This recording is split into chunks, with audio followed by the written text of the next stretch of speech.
सास गाली देवे देवर जी समझ लेवे ससुराल गेंदा फूल सैया है व्यापारी चले है पार देश पूरे रायपुर में अलग है सैया देखकर ससुराल गेंदा फूल सास गाली देवे ननद चुटकी लेवे ससुराल गेंदा फूल।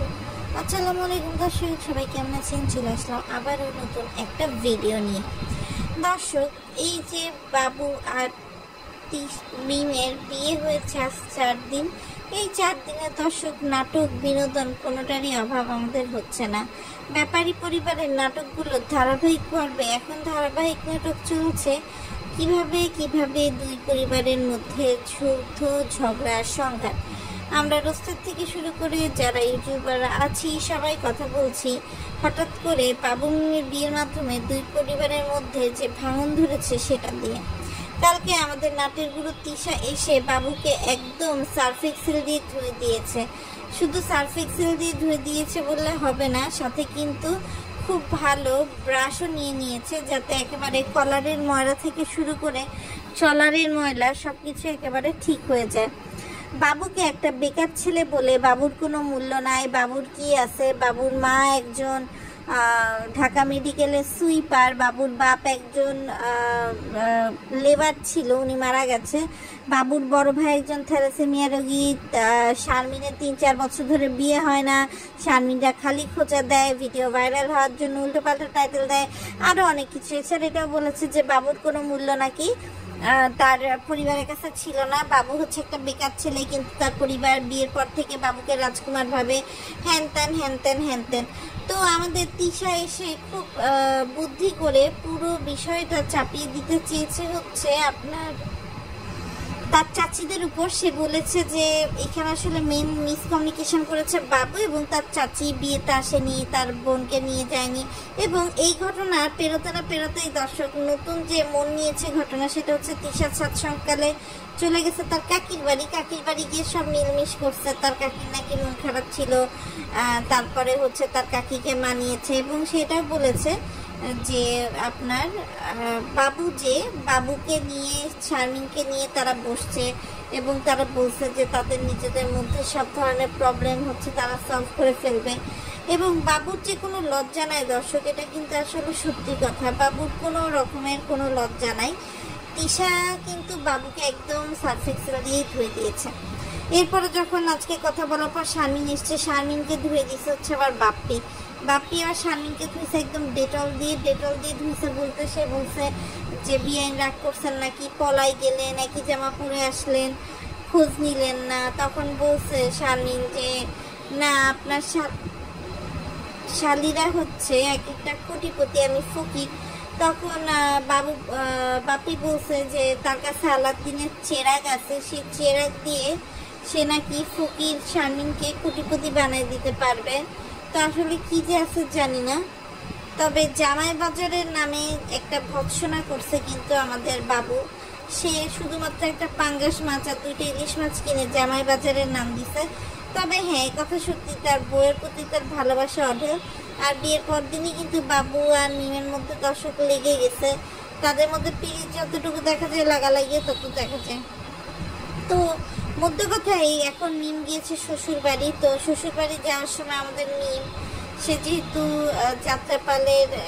যাত্রাপালা করে বেড়ায় তাদের ফ্যামিলি, তো সেই জন্য তাকে তো একটু যাত্রাপালার সাজ দিতে হবে, না তো তার সাথে যাবে না।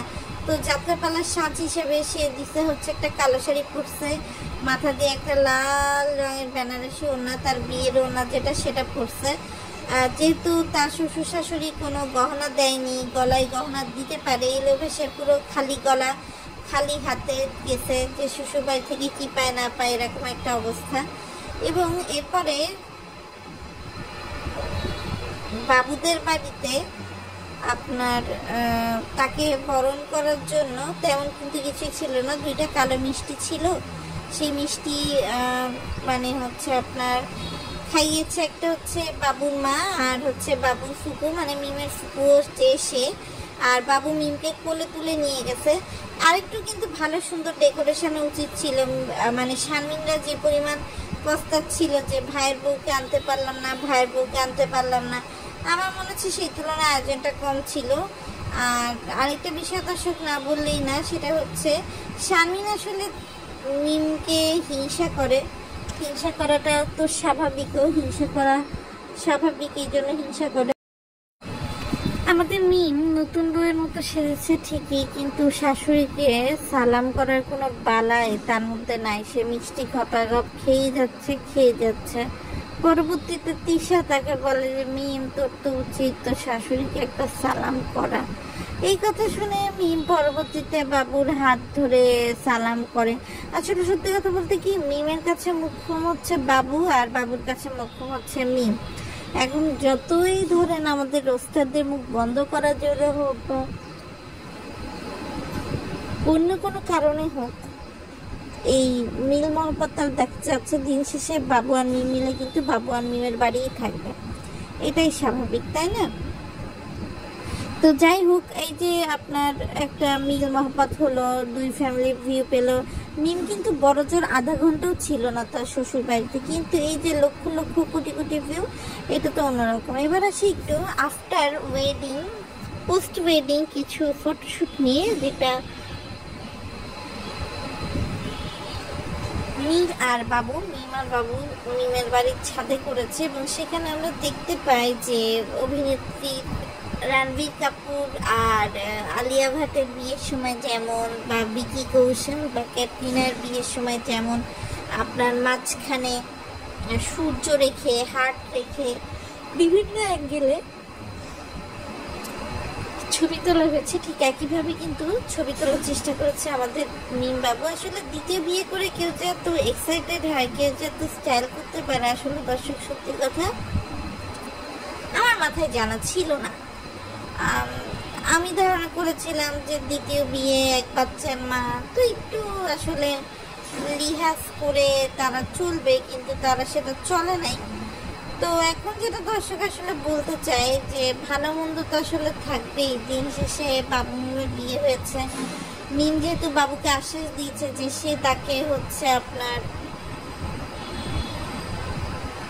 রাখবে ভালো করে, সে তাকে খেয়াল করবে, তাকে প্রতিষ্ঠিত করবে, তো মিম সেটা অবশ্যই করবে। আর কালকে তিশা কিন্তু বলেই দিয়েছে যে মিমের একটা পুরুষ দরকার ছিল, তো সেই পুরুষটাই কিন্তু আসলে আমাদের বাবু। মিমের যে পুরুষটা দরকার ছিল সেই পুরুষটাই হচ্ছে বাবু, এবং মিম অবশেষে তার সেই পুরুষকে খুঁজে পেয়েছে, যেটা আমরা আসলে তিশার মাধ্যমে জানতে পেরেছি। আর অনেকেই বলেছেন যে সাবিনার পাদের ব্যাপারটা নিয়ে আমি কেন কথা বলিনি। আসলে সাবিনা মাথাটা ঠিক নাই দর্শক, বুঝছেন? সাবিনার যেই বাচ্চা হয় সেই তার জামাইয়ের সাথে সাবিনার একটা বিচ্ছেদ ঘটে যায়। এটা কিপিয়ার ক্ষেত্রেও হয়েছে, আবার আরিফের ক্ষেত্রেও হয়েছে, যে কারণে আসলে তার মাথা ঠিক নাই। এই জন্য সে কোথায় পাত মারছে, কোথায় নাঙ্গা হয়ে ঘুরে বেড়াচ্ছে, এগুলো আসলে ঠিক নাই দর্শক, বুঝছেন? তো এই জন্য আমি আর এই বিষয়টাতে কথা বলি নাইকা।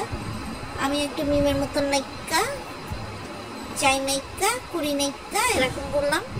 তো আপনাদের কাছে কেমন লাগলো জানাবেন। সবাই ভালো থাকবেন, সুস্থ থাকবেন, নিরাপদে থাকবেন। আল্লাহ হাফেজ।